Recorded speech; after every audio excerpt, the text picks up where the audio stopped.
یعنی اس طرح ہوتی ہے جو اپنے ماں باپ بھائی یا کسی دوست کی دعا کا منتظر رہتا ہے. مطلب جیسا ڈوبنے والا سامنے بچانے والے سے منتظر رہتا ہے کہ تم مجھے بچاؤ، اسی طرح ایک میت قبر میں منتظر ہوتی، انتظار کرتی ہے کہ اس کے ماں باپ اگر زندہ ہو تو، اس کے دوست، اس کے بھائی، اس کے دوست، یا دوست سے مراد کوئی بھی رشتہ دار بھی اس میں انکلوڈ ہو جائیں گے، جب دوست کا درجہ آگے رشتہ دار ہے، وہ انتظار کرتا ہے، منتظر ہوتا ہے کہ کوئی اسے دعا دے دے، اس کے لیے دعا کرے، پہنچا دے.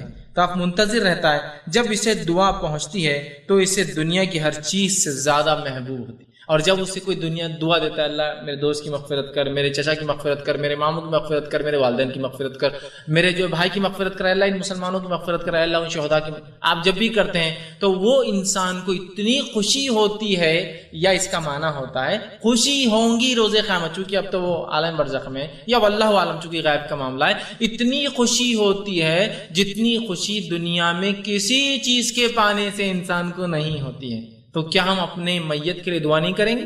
اور ایسا بہترین سسٹم کہیں سے بھی کیجیے، چاند پر بھی اگر جانے کا موقع ملے وہاں سے بھی کیجیے تو یہ پہنچ جاتا ہے. اور نئی غلط فہمی، اب خبر کے پاس نہیں جاتے دعا کیسے کریں؟ کوئی ضرورت نہیں کسی کی خبر کے پاس جانا اور دعا کرنے کی، آپ کہیں سے بھی کیجیے. اے اللہ ان لوگوں کی مغفرت کر، اس زمین والوں کی، اس زمانے والوں کی، ان لوگوں کی، فلاں شہداء کی، فلاں مجبور کی، فلاں مسکینوں کی، فلاں لوگ جو فلاں ظلم میں مارے گئے، فلاں لوگ جو فسادات میں مارے گئے، اے اللہ ان قبرستان والوں کی، اللہ میرے بھائی کی، اللہ میرے چچا کی، میرے رشتہ داروں کی، میرے والدین کی، میرے سرپرستوں کی، میرے استاد کی، جس کے لیے بھی آپ کریں گے اس کو اتنی خوشی ہوتی ہے، وہ انتظار کرتا ہے اس دعاؤں کا. اتنی خوشی ہوتی ہے کہ دنیا میں جو کچھ تھا یا دنیا میں جو سب سے محبوب زیادہ پسند ہے اس سے زیادہ اس کو پسند ہے. ٹھیک، آگے فرماتے بے شک اہل دنیا کی دعا سے اللہ تعالیٰ اہل قبور کو پہاڑوں کے برابر اجر ادا کرتا. اہل دنیا کی مطلب جو دنیا میں لوگ زندہ ہے، ان زندہ کی دعا کی وجہ سے اللہ رب العزت قبر میں دفین لوگوں کو پہاڑوں کے بڑے بڑے برابر اجر دیتا ہے. تو کیا یہ اجر نہیں پہنچائیں گے؟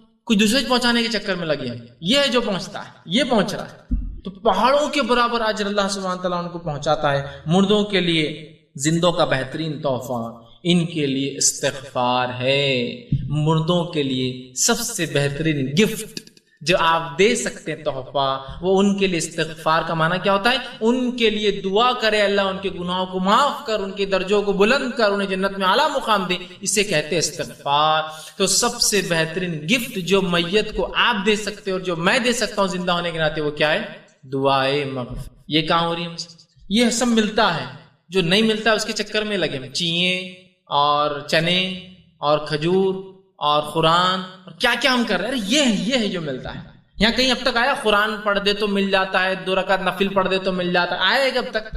یہ بدنی عبادتیں نہیں ملتی، کچھ ملتی ہے، آ رہا ہے تذکرہ اس کا، بس ختمے بہ چکی، اور تھوڑی باتیں ہیں جو ملتا ہے، اس کے بعد ختم ہو جائیں گی. یہ ملتا ہے، اس کے علاوہ نہیں ملتا. اس کا مطلب یہ جب بتا دیا مطلب یہ ملتا ہے، اس کے علاوہ نہیں ملتا ہے. آگے آئیے. آج ایک مرحوم والد خواب میں ہر وقت اپنی بیٹی کے لیے فکر مند ہے.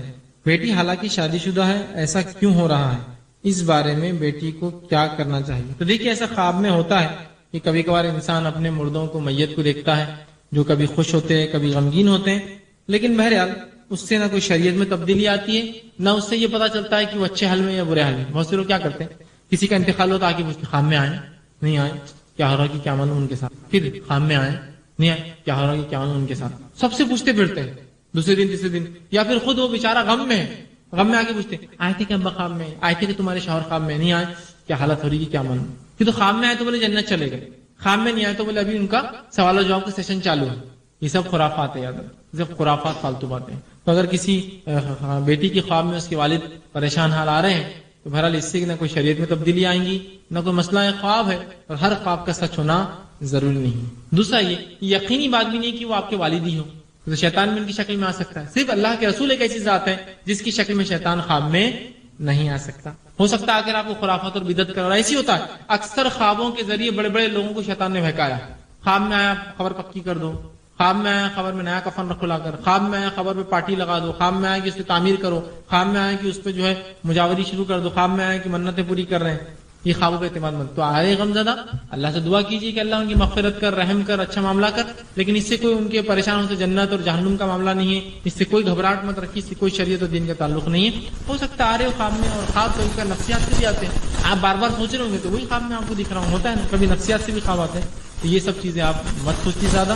ہاں خواب میں اگر کچھ وصیت کرے آپ کو ایک الگ شکل کی نمازیں پڑھو، روزے رکھو، اچھی بات ہے. لیکن اگر آ کر یہ کہے آپ سے کہ میں میری خبر کچی ہو رہی ہے اس کو پکی کر دو، پانی ریس رہا ہے فلاں، یہ سب شیطانی باتیں ہیں. آپ یہ چکر میں مت جائیے، اور ان کے خواب میں آنے سے پریشانات انشاءاللہ عزیز اس میں کوئی مسئلہ، اس سے کوئی یہ نہیں ہے کہ بھائی وہ جہنم میں تو نہیں، عمل برے تو نہیں. کیونکہ تو ایسے ہی خوابوں کو لے کر لوگ آپ کا حلال مال اور آپ کے عقیدوں کو لوٹ لیتے ہیں.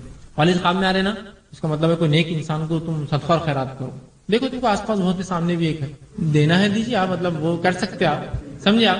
وہ مستحق بن جاتا، لے مولانا یہ چتاؤنا فلاں ہے، وہ ایک کبھی ہوتا انہوں نے میرے کو ہی لاگے دیے تھے پیسے، بعد میں خوش ہو کے آنے لگے ان کے والد خواب کے اندر. یہ موقع بیانتے لوگ، ارے تمہارے والد پر ایسا نیاز کرو جا کر. یہ سب یاد رکھیے ایسا نہ ہو سکتا ہے نفسیات کی وجہ سے آ رہے ہو، ضروری نہیں کہ آپ کے والد ہے تو والد. میں اس لیے کہہ رہا ہوں رسول اللہ نے فرمایا کہ میرے علاوہ شیطان سب کی شکل لے سکتا ہے، صرف میری شکل شیطان نہیں لے سکتا، نہ میرے نام سے خواب میں آ سکتا. ضروری نہیں ہو آپ کے والد ہو، شیطان ہیلے سے آ رہا ہو تاکہ آپ کو ذہنی تکلیف دے کہ باپ کو پریشان دیکھ کے بچی تکلیف میں رہیں گی نا.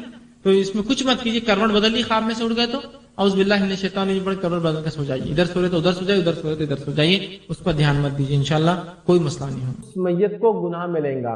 تو اس کے اندر بہرحال بہت طویل روایتیں، بہت زیادہ روایتیں، میں مختصر آپ کو بہرحال کچھ روایتوں کے الفاظ آپ کے سامنے رکھ دیتا ہوں.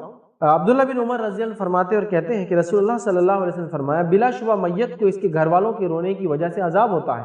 ٹھیک ہے، بلا شبہ میت کے گھر والوں کے رونے سے میت کو عذاب ملتا ہے. عائشہ رضی اللہ عنہ نے جب یہ بات سنی تو کہا ابن عمر نے غلطی کی، یہ سب کے لیے نہیں ہے، میت پہ رویا جا سکتا ہے. یہ اس میت پہ غیر شرعی نوحہ وغیرہ کر کے رونا، یا وہ انسان جو زندگی میں میتوں پر غیر شرعی روتا رہا اور اس کو معلوم تھا اس کے خاندان میں بھی لوگ غیر شرعی طریقے سے روتے ہیں، اگر اس نے خود توبہ نہیں کی اپنے غلط رونے پر، اور اس نے اپنے گھر والوں کو تاکید اگر نہیں کی کہ میرے مرنے کے بعد یہ غیر شرعی رونا نہیں رونا، تو ایسے میت کو عذاب ملتا ہے، دوسروں کو انشاءاللہ نہیں ملے گا. تو ایسے میت کو رونے کا عذاب ملتا ہے جو میت زندگی میں بھی غیر شرعی روتی رہی اور اپنے گھر والوں کو کبھی نصیحت نہیں کی کہ میرے لیے غیر شرعی مت رونا، جس کی وجہ سے اس کے مرنے کے بعد اس کے گھر والے غیر شرعی روتے رہے، لہٰذا اس میت کو عذاب ملے گا اور اس آدمی کو زندے کو بھی عذاب ملے. سمجھ گیا؟ تو میت کو عذاب ملتا ہے غیر شرعی رونے پہ. اگر اس کو پتا تھا میرے خاندان والے غیر شرعی روتے ہیں، وہ تاکید کر کے جائے کہ میرے مرنے کے بعد یہ غلط طریقے پہ تم نہیں رونا، اور خود اپنے عمل پہ اللہ سے توبہ کرے کہ اللہ میں توبہ کرتا ہوں اگر میں ایسا روتا رہا تھا تو، ورنہ پھر اس کو بھی گناہ ملے گا اور میت کو بھی گناہ ملتا ہے. لہٰذا اگر آپ کے گھر اور خاندان میں یہ رونے کا ایسا غیر شرعی سسٹم ہے، آپ کے لیے ضروری اپنے خاندان والوں کا ہے میرے موت پر ایسا نہیں رونا. اور یہ کوئی بوڑھوں کے لیے ضروری نہیں، بوڑھوں کے لیے تو اور زیادہ ضروری ہے، لیکن جوان بھی تاکید کر سکتے کیونکہ موت تو کسی بھی آ سکتی ہے، موت کے لیے فکس نہیں. ہاں بڑھاپے کے بعد تو موت ہی ہے، اور انسان ہزار بیماریوں سے بچ بھی جائے تو کیا ہوتا ہے، بڑھاپا ایک ایسی چیز ہے ختم ہی کر دیتی ہے. کچھ بیماری نہیں تھی پھر بھی مر گئی، موت ہے.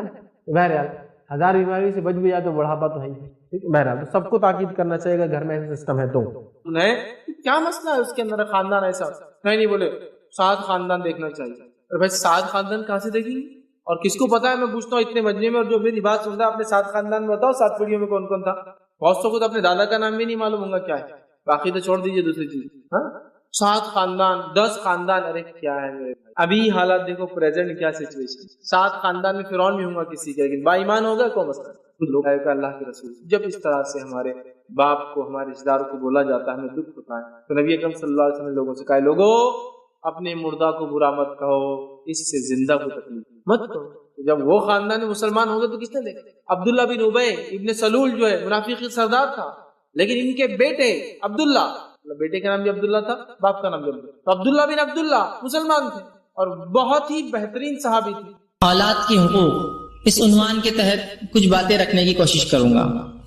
شریعت اسلامیہ میں حقوق 2 قسم کے ہوتے ہیں. ایک وہ حق ہوتا ہے جو اللہ کا حق ہوتا ہے جسے حقوق اللہ کہا جاتا ہے، اور دوسرا وہ حق ہوتا ہے جو بندوں کے حق ہوتے ہیں جسے حقوق العباد کہا جاتا ہے. تو حق 2 قسم کے ہوتے ہیں، ایک اللہ کا اور اسی میں اس کے رسول کا حق بھی آ گیا، اور دوسرا انسانوں کے حقوق جو آپس میں والدین کے ساتھ، اولاد کے ساتھ، رشتہ داروں کے ساتھ، پڑوسیوں کے ساتھ، غیر مسلموں کے ساتھ کیے جاتے ہیں. تو یہ حقوق ہے، یاد رکھیں. اور میں سمجھتا ہوں آپ سبھی جانتے ہیں کہ بندوں کی حقوق کی کیا اہمیت ہے. بندوں کی حقوق کی شریعت اسلامیہ میں بڑی ہی زبردست اہمیت ہے، بہت زیادہ اہمیت ہے. اتنی زیادہ کہ حدیث کے مطابق ایک شخص جو جنت کی طرف جا رہا ہوگا چونکہ اللہ کے حق وہ ادا کر کے آیا ہوگا، توحید، نماز، روزہ، زکوٰۃ، حج اور دیگر چیزیں، لیکن چونکہ اس نے بندوں کے حق مارے ہوں گے، بندوں کے حق مارنے کی وجہ سے اللہ رب العزت اسے جہنم رسید کر دیں گا. تو حقوق العباد بڑی اہمیت کے حامل ہے. انہی حقوق العباد میں تمام حق برابر نہیں ہوتے، یاد رکھیے. بندوں کے جو حقوق ہوتے ہیں تو سبھی بندوں کے حقوق برابر نہیں ہوتے ہیں. شریعت نے مختلف لوگوں کو ان کو اہمیت کے اعتبار سے مختلف حقوق دیے ہیں. جیسے کہ والدین کے حقوق بڑی اہمیت کے حامل ہے، اسی طرح میاں اور بیوی کے حقوق ایک دوسرے کے لیے اہمیت کے حامل ہے، اسی طرح اولاد کے حقوق اہمیت کے حامل ہے. لیکن یہ ترتیب وار ہے، مطلب سب برابر نہیں ہے. ورنہ ایسا نہ ہو کہ جب میں آپ کو اولاد کی حقوق آج کہہ رہا ہوں تو آپ باقی سب کے حق چھوڑ دیں، اب کہنے بس اولاد کا حق دینا معلوم ہو گیا آپ کو. اب والدین کچھ نہیں، بیوی بس بچوں کے حق نہیں. حقوق کی ترتیب ہے، یاد رکھیے. اس ترتیب میں یہ حق بھی بڑی اہمیت کے حقوق میں آتا ہے. والدین کے حق کے بعد بیوی کا حق، یا بیوی کے لیے میاں کا حق، شوہر کے حق، اور اس کے بعد اولاد کے حقوق، یاد رکھیے ترتیب میں آتے ہیں. یہ کافی اہم رکھتے ہیں. عموماً ہم لوگ والدین کے حقوق کے تعلق سے بہت کچھ سنتے ہیں اور عموماً میاں بیوی کے حقوق کے تعلق سے بہت ساری باتیں سنتے ہیں، لیکن ایک حق جو بڑا اہم ہوتا ہے اس حق کو ہم بھول جاتے ہیں. تھوڑا سا اس کو یاد رکھنے کی بہت زیادہ ضرورت ہے، اور وہ حق ہے اولاد کے حق. جب بھی بات ہوں گی والدین کے حق کی بات ہوں گی. جمعہ کے خطبے والدین کے حقوق، دینی اجتماعات والدین کے حقوق، دینی اجتماعات کے تقریروں میں والدین کے حقوق کی اہمیت، یہ بالکل اللہ اور اس کے رسول کے حق کے بعد انہی کا حق ہے، اس میں کوئی دو رائے نہیں. لیکن اولاد کے حق بھی اتنے ہی اہمیت ہے جتنے والدین کے حق اہم ہیں. وہ اس لیے کہ پہلے والدین کو اولاد کے حق دینا ہوں گے تو اولاد والدین کو ان کے حق دیں گے. یہ بات سمجھیے آپ. والدین جب اولاد کو حق دیں گے اور وہ اولاد اس دینی ماحول میں پرورش پائیں گی تو وہ اولاد سے پھر توقع کی جائیں گی کہ وہ بھی میرے حق دیں گی، مطلب والدین کے حق دیں گے. لیکن جس کے پیدائش کے بعد آپ مکمل حقوق مارتے چلے جائے اور صرف اسے یہ تاکید کرے کہ دیکھو میں والد ہوں، میں والدہ ہوں، میرے حق بہت زیادہ ہے، تو عین ممکن ہے کہ ہر اولاد آپ کی حق ادا نہ کرے، اس لیے کہ آپ ایک طرفہ بات کر رہے ہیں. آپ جو ہے بچوں کی حق تو نہیں دے رہے لیکن آپ چاہتے ہیں کہ وہ ہمارے حق دے. تو اولاد کی حق اس لیے بھی زیادہ اہم ہے، اس لیے کہ یہ وجہ بنیں گے والدین کے حق دینے کی. تو وہی اولاد والدین کے حق ادا کرتی ہے جو دیکھتی ہے کہ ان کے والدین نے ان کے حق ادا کیے. ٹھیک ہے. تو بہرحال تو بچوں کے اولاد کے حقوق یہ بڑی اہمیت کے حامل ہوتے ہیں. اور اکثر مذاہب میں، دنیا کے جو ریلیجن سے مذہب ہے ان مذاہب میں والدین کے حقوق کے بارے میں بڑی تاکید ہے. ماں باپ کی یہ ہے، ماتا پتا کی حق ہے، دیکھیے ممی ڈیڈی کی حق ہے، مختلف چیزیں بتائی گئی. لیکن شریعت اسلامیہ کے علاوہ ایسا کوئی دین نہیں جس نے اولاد کے حق بتائے ہو. یہ واحد دین ہے جو اولاد کے حق بتاتا ہے. والدین کے حق تمام ادیان بتاتے ہیں، عیسائیت بتاتی ہے، یہودیت بتاتی ہے، ہندو مذہب بتاتا ہے، سکھ مذہب بتاتا ہے، اسلام بتاتا ہے. لیکن اسلام کی خصوصیت یہ ہے کہ وہ جہاں والدین کے حق بتاتا ہے چونکہ ایک مکمل دین ہے تو وہیں وہ کیا کرتا ہے اولاد کے حق بھی بتاتا ہے چونکہ ایک مکمل دین ہے، مکمل جینے کا طریقہ ہے. ٹھیک. اور اولاد کے حق اگر ہم ادا نہ کریں تو اس کے بڑے سنگین نقصانات ہوتے ہیں. وہ اس لیے کہ حدیث میں نبی اکرم صلی اللہ علیہ وسلم کے پاس ایک شخص آیا اور کہا اے اللہ کے رسول صلی اللہ علیہ وسلم، جب انسان مر جاتا ہے تو کیا اعمال اس کو مرنے کے بعد ملتے ہیں؟ ایصال ثواب. ایک انسان جب مر جاتا ہے، ابو داؤد کی روایت، جب انسان مر جاتا ہے تو کیا چیز اس کو ملتی ہے ایصال کے طور پر؟ کیا بھیج سکتے ہیں ہم؟ ایصال پارسل کو کہتے ہیں، توشا. کیا چیز ایصال کر سکتے ہیں؟ اس کو پارسل میں بھیج سکتے ہیں نیکی کی شکل میں. تو آپ نے فرمایا جب انسان مر جاتا ہے تمام اعمال کا سلسلہ بند ہو جاتا ہے سوائے 3 کے. پہلا فرمایا اور اس کے اندر کہا کہ کار خیر، صدقۃ جاریہ، کار خیر کر کے چلا جائے، اچھا کام کر کے چلا جائے جس سے انسانیت کو فائدہ ہو. دوسرا فرمایا کہ نافع علم، جس سے انسانیت جو ہے فائدہ اٹھائے، ایسا نالج، ایسا علم جس سے انسانیت کو فائدہ اور نفع. اور تیسرا فرمایا اولد صالح یدعو لہ، اور نیک اولاد جو مرنے کے بعد دعا کرے اس کے لیے. تو اولاد ثواب جاریہ ہے، اور اگر اسی اولاد کی تربیت نہ کرنے کی وجہ سے وہ بگڑی تو یہ اولاد کیا بن جائیں گی؟ ثواب جاریہ کا الٹ عذاب جاریہ. تو اولاد کی حق دینا بڑا اہم ہے والدین کے لیے، یاد رکھیے. جہاں والدین کے حق بھی بڑے اہم ہیں لیکن یہ حق بھی اہم ہے. آئیے ایک واقعہ سناتا ہوں. عمر ابن خطاب رضی اللہ عنہ کے دور کا واقعہ. آپ خلیفۃ المومنین تھے، مسلمانوں کے خلیفہ تھے. ایک بوڑھا شخص آیا جو اپنے ایک نوجوان لڑکے کو ساتھ لایا اور کہا امیر المومنین اس ذرا میرے بیٹے کو نصیحت اور تاکید کیجیے، اس کی شکایت لایا تھا، یہ میری بڑی نافرمانی کرتا ہے، میری بات نہیں سنتا ہے۔ امیر المومنین عمر بن خطاب نے اس بچے کو نصیحت شروع کی۔ جب نصیحت کر رہے تو اس لڑکے نے کہا امیر المومنین ذرا تھوڑی دیر رک جائیے، میں ایک سوال پوچھنا چاہتا ہوں آپ سے۔ تو کہا کہ اس کو مکمل حق دیا گیا، اس لیے کہ شریعت میں اگر کوئی کسی بھی الزام لگائے تو صرف جس نے الزام لگایا اس کی بات نہیں، جس پہ لگا اس کی بھی سنی جاتی ہے۔ الزام اس لڑکے پہ تھا کہ وہ والدین کی اپنے والد کی سنتا نہیں ہے۔ جب امیر المومنین نے اس کو تاکید کی تو کہا امیر المومنین ذرا وقت دیجیے اور ذرا میری بات بھی تو سن لیجیے۔ کہا سناؤ۔ کہا مجھے پہلے یہ بتائیے کیا اولاد کے بھی اسلام میں کوئی حق ہے، کیا صرف والدین کے ہی پورے حق ہے؟ تو کہا نہیں، اولاد کے بھی حق ہے شریعت میں۔ تو کہا اس سے پہلے کہ آپ مجھے نصیحت کرے کہ میرے والد کے حق کیا ہے، میں چاہوں گا میرے حق میرے باپ پہ کیا تھے پہلے وہ بتا دیجیے آپ مجھے۔ امیر المومنین عمر بن خطاب سمجھ گئے اس نوجوان کی بات۔ کہا تیرا حق یہ ہے، اولاد کا حق یہ ہے کہ اس کے پیدا ہونے سے پہلے اس کے لیے اچھی ماں تلاش کی جائے۔ اولاد کا حق پیدا ہونے سے پہلے اس کے لیے اچھی ماں تلاش کی جائے، جب پیدا ہو جائے تو اچھا سا نام رکھے اور اس کا عقیقہ کرے، جب جوان ہو جائے تو اس کا نکاح کرے، اور اگر اپنے والد کے گھر سے الگ رہنا چاہے تو شادی کے بعد اسے الگ کر دے۔ 4 حق بتائے۔ کیا حق بتایا؟ پہلا اس کے لیے اچھی ماں تلاش کرے، دوسرا حق بتایا آپ نے اس کا عقیقہ اور اس کا اچھا سا نام رکھے، تیسرا حق اس کا بتایا بالغ ہو تو نکاح کر دے، چوتھا بتایا اگر شادی کے بعد الگ ہونا چاہے تو اسے اپنے گھر سے الگ کر دے۔ یہ اس کے حقوق آپ نے بتایا۔ اس کے بعد اس نوجوان نے کہا امیر المومنین میرے باپ نے سب سے پہلا میرا حق مارا ہے۔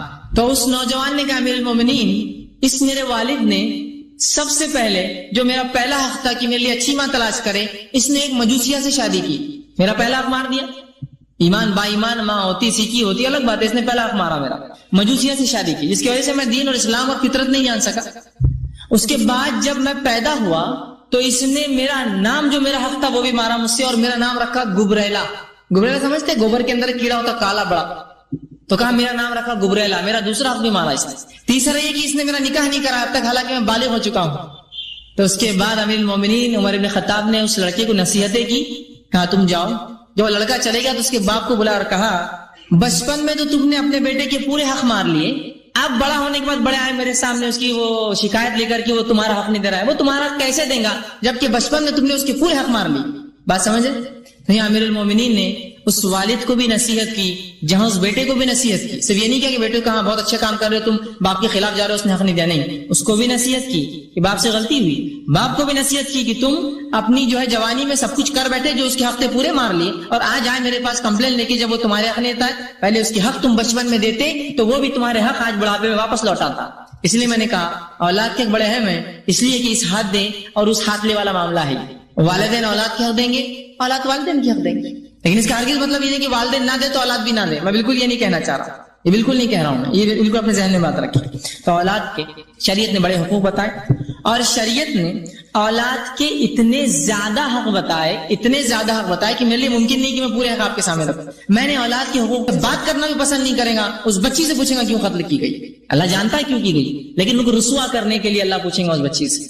تو سب سے پہلے تو اولاد کی تحفظ کیا اسلام نے، لڑکا ہو یا لڑکی ہو اس کی حفاظت کی، نہ صرف تحفظ کیا بلکہ اسلام نے حکم دیا ان سے محبت کیا جائے، اور ایک اتنا زبردست اور سنہرا اصول اسلام نے بنا دیا۔ وہ اصول اس طرح سے نبی اکرم صلی اللہ علیہ وسلم جامع ترمذی کی روایت میں فرماتے اور کہتے ہیں لیس منا من لم یرحم صغیرنا ولم یوقر کبیرنا، وہ ہم میں سے نہیں، وہ مسلمان نہیں جو چھوٹوں پر رحم نہ کرے اور بڑوں کی عزت نہ کرے۔ کیا بہترین اصول ہے، وہ ہم میں سے نہیں، آپ فرمانے لیس منا، وہ مجھ سے نہیں، وہ ہم سے نہیں، وہ مسلمانوں سے نہیں، جو لم یرحم صغیرنا، جو بچوں پر رحم نہ کرے، اور فرمایا ولم یوقر کبیرنا، اور بڑوں کی عزت اور توقیر نہ کرے۔ تو بچوں سے محبت، ان پر رحم کرنا، یہ شریعت کی تعلیم ہے اندر کی، اور نبی اکرم صلی اللہ علیہ وسلم کو دیکھا گیا آپ بچوں سے بے انتہا محبت کرتے تھے، آپ بچوں کو گود میں لیتے، آپ بچوں کو چوما کرتے تھے۔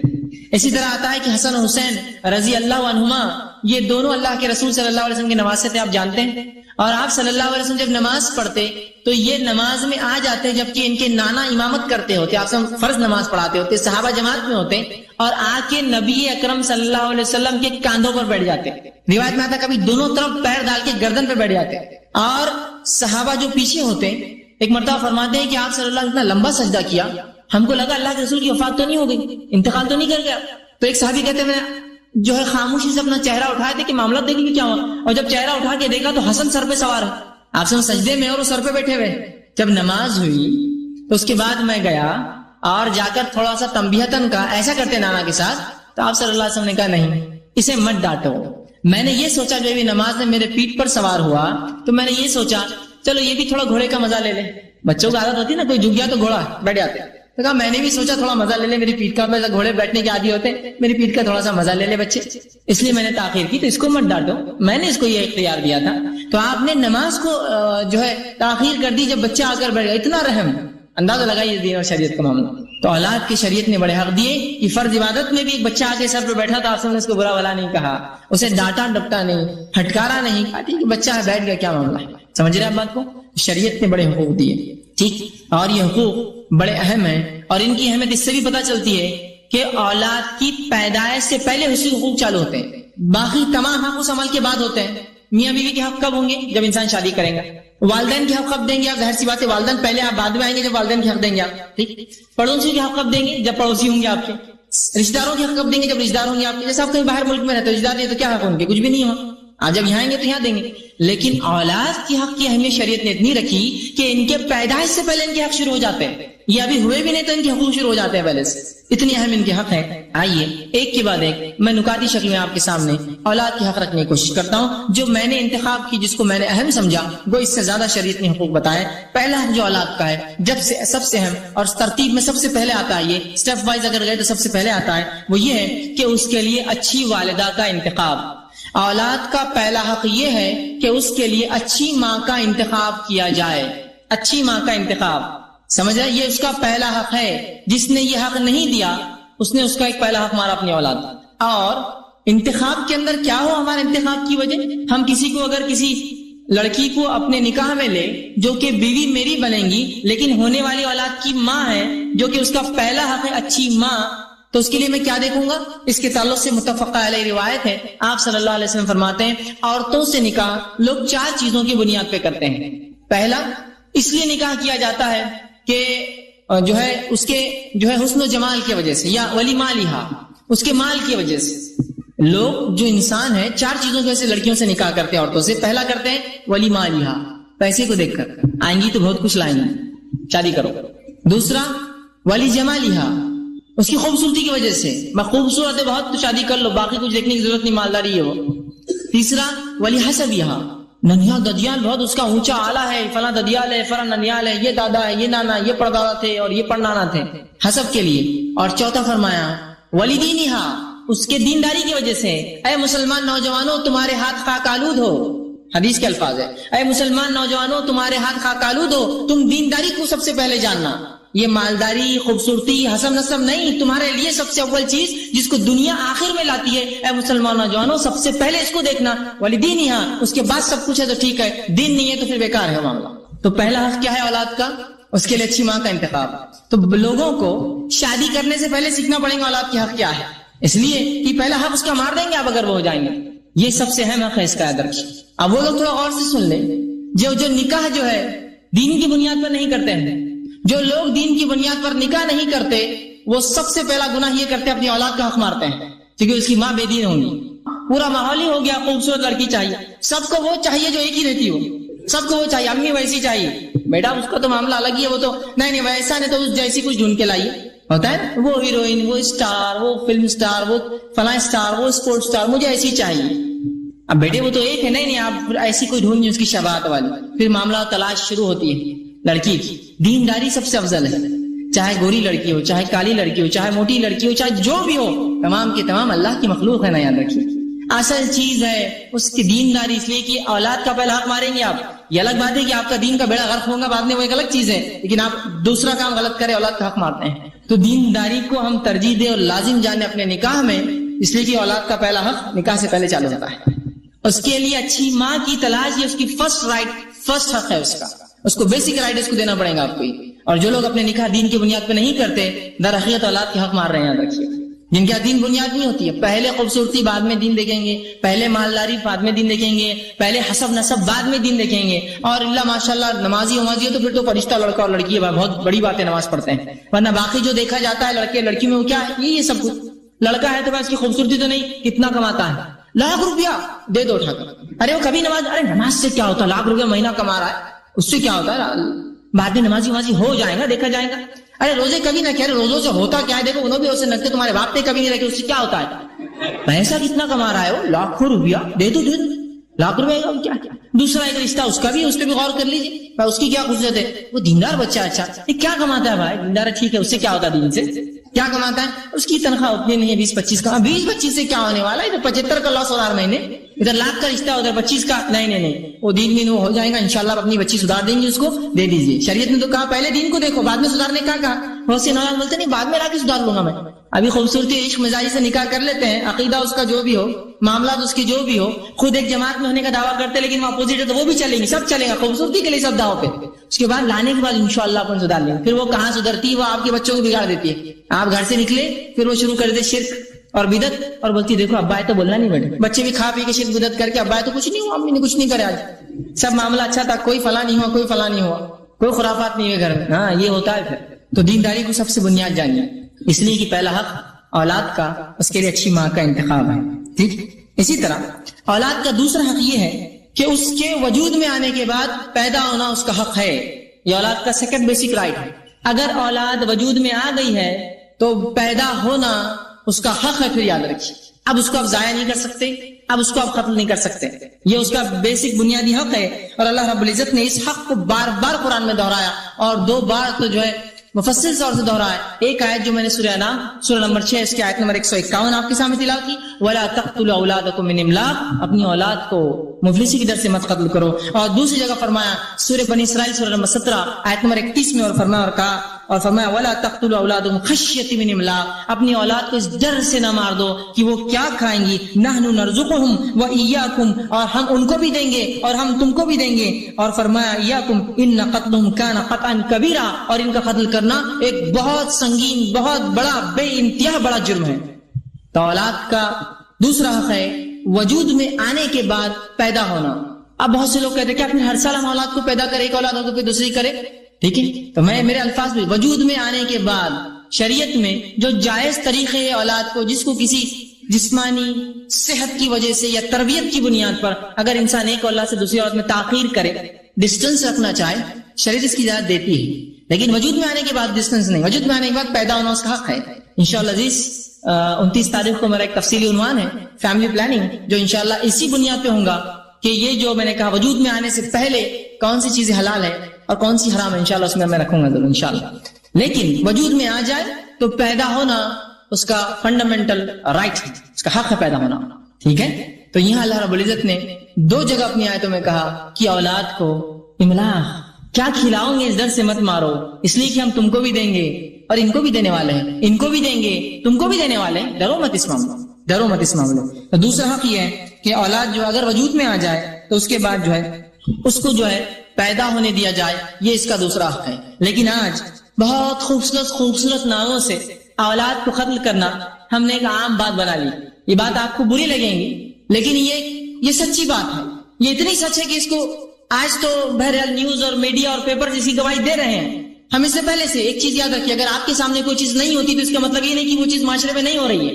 اولاد کے معاملے میں لوگوں نے ایسے ایسے کارنامے انجام دیے، واللہ واقعات آپ سنیں گے زمین پیروں کے نیچے سے کھسک جاتے ہیں. اگر میں آ کر کسی آپ کے گھر میں اولاد کو قتل کروں تو آپ برا مانیں گے کہ قتل کیا، ہو سکتا میرا قتل کر دیا آپ اٹھا کر اس کے بدلے. لیکن وہ اولاد جو وجود میں آئی ہے، جو ابھی باہر نہیں آئی ہے، ان کا قتل کرنا ہم نے معمول سمجھ لیا ہے. بنیاد کیا ہوتا ہے اسے قتل کرنے سے، اور اگر وہ لڑکی ہو تو پھر اس کا مرنا تو ضروری ہے. پھر اس کے بعد عرب پیدا ہونے کے بعد مارتے اس لیے کہ ان کو پتہ نہیں چلتا کیا تھا، ہم پیدا ہونے کے پہلے مارتے اس لیے کہ ہمیں پتہ چل جاتا ہے وہ کیا ہے پیدا ہونے والا. اور میں امت مسلمہ کی بات کر رہا ہوں، میں غیر مسلموں سے خطاب نہیں کر رہا ہوں. میں اس معاشرے کی بات کر رہا ہوں جس معاشرے میں ہم رہتے ہیں. یہاں اولاد کو وجود میں آنے کے بعد قتل کرنا یہ معمول بن چکا ہے اس سماج کا. اور اس حد تک ایسے سنگین جرم بیان کرنا میرے لیے ممکن نہیں، ایسے سنگین جرم. چونکہ ایک ادارے میں بہرحال میں رہتا ہوں، اس کا صدر ہوں، تو بہت سارے فون آتے ہیں، لوگ مشورے لیتے ہیں، بہت سارے واقعات سامنے آتے ہیں کہ عقل دنگ ہو جاتی ہے، حیرت میں پڑ جاتے ہیں کہ لوگ ایسا بھی کر سکتے ہیں اپنی اولاد کے ساتھ. ایک بار ایک صاحب نے مجھے فون کیا اور کیا سنگدلی بولنا کہ اولاد کو قتل کرنے میں ہم آگے بڑھ چکے ہیں جبکہ اس کا حق ہے. مجھے فون کر کے کہا کہ میری بیوی حاملہ تھی، میں اس سے دواخانے لے گیا اور پتا چلا کہ ہونے والی اولاد اس میں تھوڑا سا نقص ہے. میں نے کہا اچھا نقص کیا تھا؟ تو کہا اس میں فلاں فلاں نقص ہے، XYZ باتیں انہوں نے کہا یہ نقص ہے. میں نے کہا اچھا ٹھیک ہے نقص ہے تو کیا؟ تو کہا ایک تو نقص ہے. تو میں نے کہا اگر یہ نقص جو آپ بتا رہے ہیں لڑکا ہوتا تو، چونکہ وہ لڑکی خود میں آنے کے بعد اپنی اولادوں کو پیدائش سے پہلے قتل کرنا معمولی سمجھا ہے. یہ قتل کبیرہ قرآن نے کہا، بہت بڑی خطا کر رہے آپ. دنیا میں تو لگ رہا بچ گئے، آخرت میں یہ تمام اولادیں کھڑی ہوں گی یا رکھی ہوں، یہ سب کھڑے ہوں گے وہاں اور اللہ رب العزت سے مطالبہ کریں گے. فرق اتنا تھا کہ عرب جدید نہیں تھے تو پیدائش کے بعد دفناتے تھے. ہم نے یہ کیا کہ پیدائش سے پہلے پتہ چلتا ہے تو دفنا دیتے ہیں، قتل کر دیتے ہیں انہیں. تو بہرحال اس کا حق ہے پیدا ہونا وجود میں آنے کے بعد.